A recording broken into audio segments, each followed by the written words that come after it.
Hey everyone, I'm Ari Meghlen here with Rachel Poli, and we're your hosts for the Merry Writer podcast. We are on episode 135, and this week's question is, what is the best time to write? Before we begin, don't forget to subscribe to the podcast wherever you're listening so you never miss a show. And if you enjoy our episode, please do give it a like, write a review, and share it with some friends. So you might be wondering why we're talking about this, because surely everyone is different and there is no best time to write. And yes, everybody is different. But I have had people reach out to me on my blog before and say, what is the best time to write? So we thought we might as well make this a podcast episode. And for a while, there have been many writers online who would make a point of stating that most writers write at night. And sometimes people can get caught up with this. It's almost like some sort of badge of honor, like, oh, I write at night. It's like, don't you? Aren't you a night writer? And it's like, no, not everybody does. And let's be honest, we are different. And just because your favorite authors who may have wrote a lot of books, maybe they write at night, it doesn't mean that you should be staying up until 3 a.m. doing the same, hoping that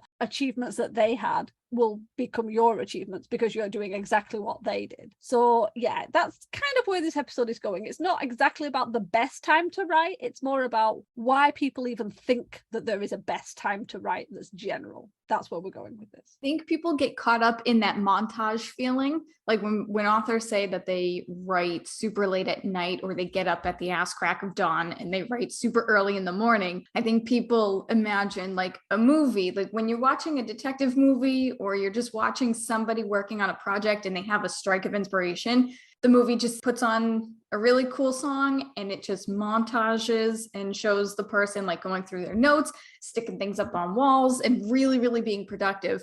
And I think a lot of people believe that, oh, if I write at this specific time and I do what this person is doing, then that's exactly what's going to happen to me. I'm going to put on a cool playlist on Spotify and I'm going to pretend I'm having a montage with myself. And unfortunately, that's not really the way that it always works. I do believe that there is a best time for you as an individual to write. Obviously, that time is different for everybody, but even if you find your time, it's not going to be the same every single time. You're not going to be productive every single morning. You're going to have some good days and you're going to have some bad days. So when it comes to finding that time to write, I think you need to find a time where you have the most energy. And for me, that is early in the morning. I often wake up, get my writing done for an hour or so, and then I officially begin my day. However, there are days when I do sleep in or I'm not energetic enough to write. So I skip writing on those days. Or maybe I have a burst of energy that will come in the afternoon or in the evening. And if that happens and I have the time to, I will sit down and write. So you got to keep in mind that this time can be interchangeable depending on the day and your mood or motivation. And I think a lot of other people get confused as well that when we say, if you have the time to write, people think, oh, well, everyone else is out of the house, at school, at work. So between the time of 12 o'clock in the afternoon and 3 o'clock in the afternoon. So therefore, I have a 3-hour window to write. And that's not always the best time to write. Just because you have a quiet environment, which certainly helps, doesn't mean that you yourself is in the right mindset to get any creative work done. I agree. And to be honest, that's why they created noise cancelling headphones. So you could write during noisy periods. Seriously, excellent piece of equipment, noise cancelling headphones. But yeah, I totally agree. Things do change and you shouldn't get locked into patterns. And we're not only talking about things changing on a day-by-day basis, like Rachel said, where some days you can have energy in the afternoon,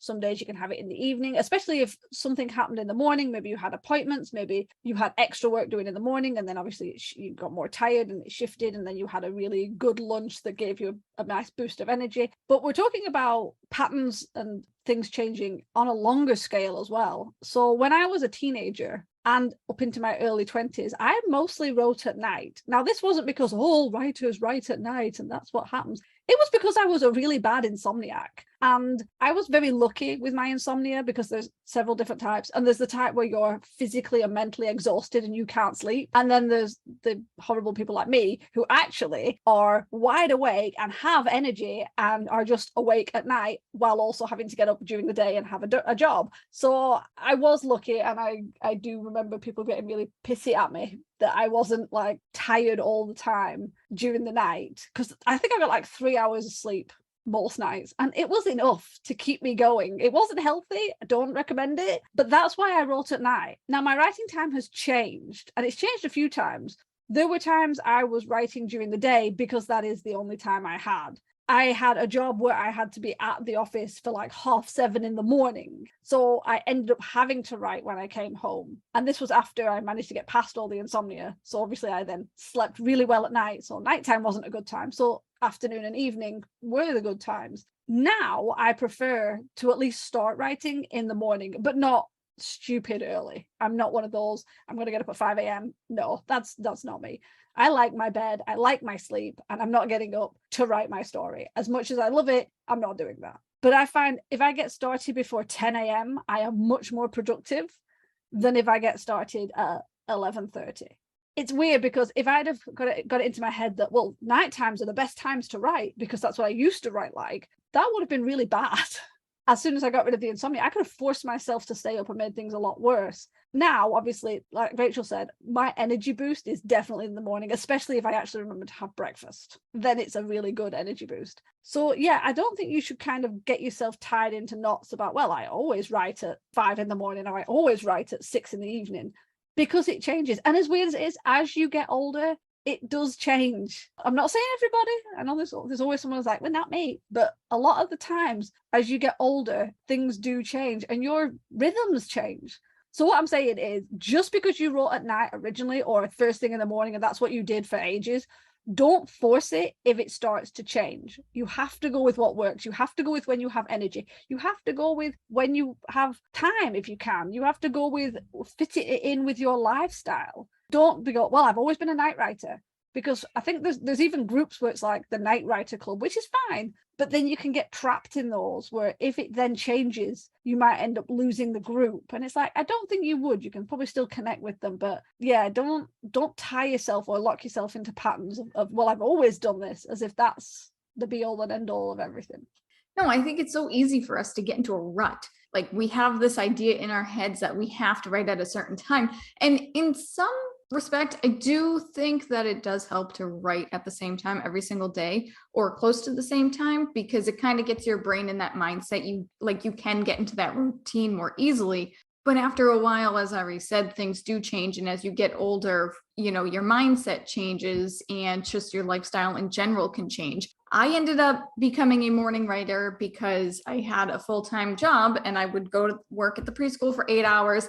And then I would babysit for another 3 to 4 hours in the afternoon. And I would come home, eat dinner, and then I would just crash. So I would wake up super early in the morning and I would get my writing done. I would get my blogging done before I went to work at the preschool. And I did that for a few years and it was good. It worked for me. And I'm proud that I did it because I didn't force myself, but I wanted to be a writer and I pushed myself through it.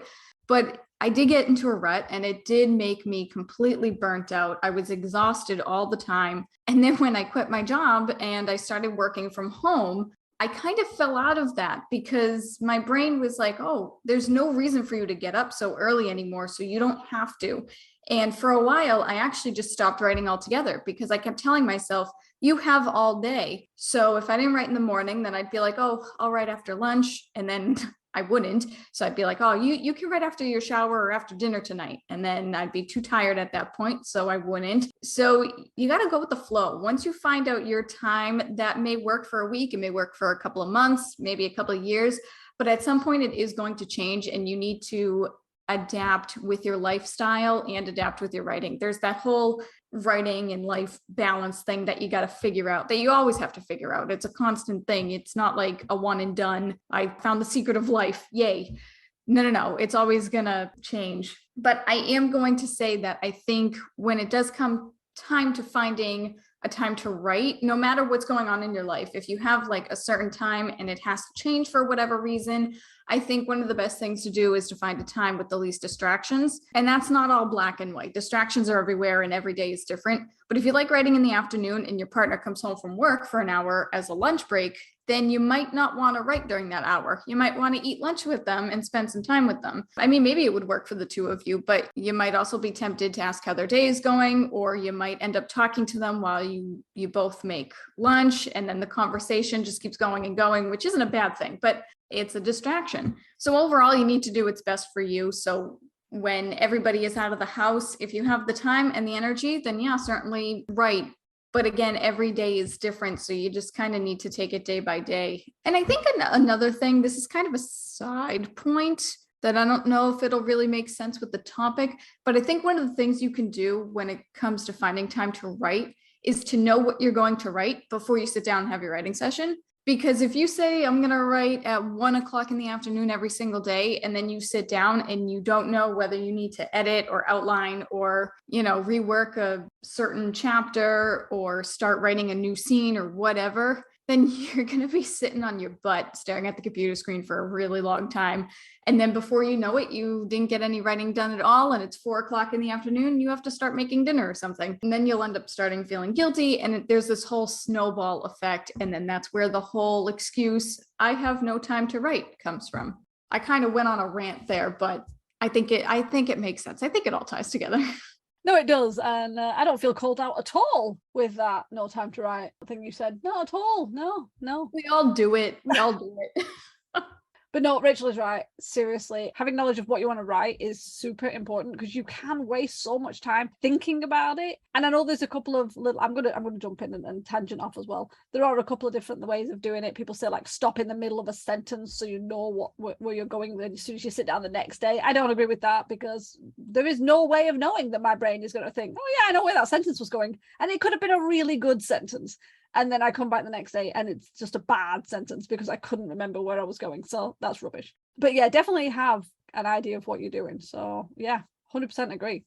But yeah, so technically what we're saying is there is no official best time to write, no matter what people say, because I have seen people say like, oh, this is the best time. It's like, no, everyone is different. It depends on your energy levels. It depends on your situation and what sort of requirements and responsibilities you have. Things change as you get older. Your hormones change, your rhythms change. Just because something worked 10 years ago doesn't mean it's going to work now. And then obviously you've got to find ways of avoiding distractions, because if you're dealing with distractions while you write, it's going to slow you down. So in the end, you have to be flexible. You have to try different times. You have to work out your energy levels. And there are things you can do to boost them. So like if you're the sort of person who gets up in the morning and never has breakfast and then has a light lunch, you might be really groggy in the morning because you've not got the same energy boost you would if you'd have had a good breakfast and maybe a heavier lunch. So little things like that. If you are tied to certain responsibilities and requirements, such as like a job or school, then obviously you can't be writing during then. Although, let's be honest, we've all done it. We've written a bit when we're at work. About that Word document hidden at the back that you minimize whenever anyone walks past, confessing all my sins now. But yeah, so obviously you have to work around things like that. And Rachel is totally right.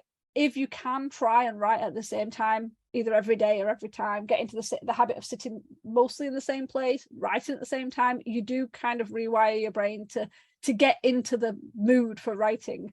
But that doesn't mean that if you sat down every day at 3 p.m, that's when you're writing, and you try and do that for 20 years. No, because maybe 5 years later, it actually works better at 6 p.m. But then try that for a bit of time.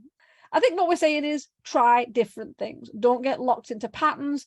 Don't assume that just because everybody's writing at 5 a.m. or everyone's writing at 3 a.m, those are the best times. Try different things for you, work with your own energy levels, and, avoid distractions.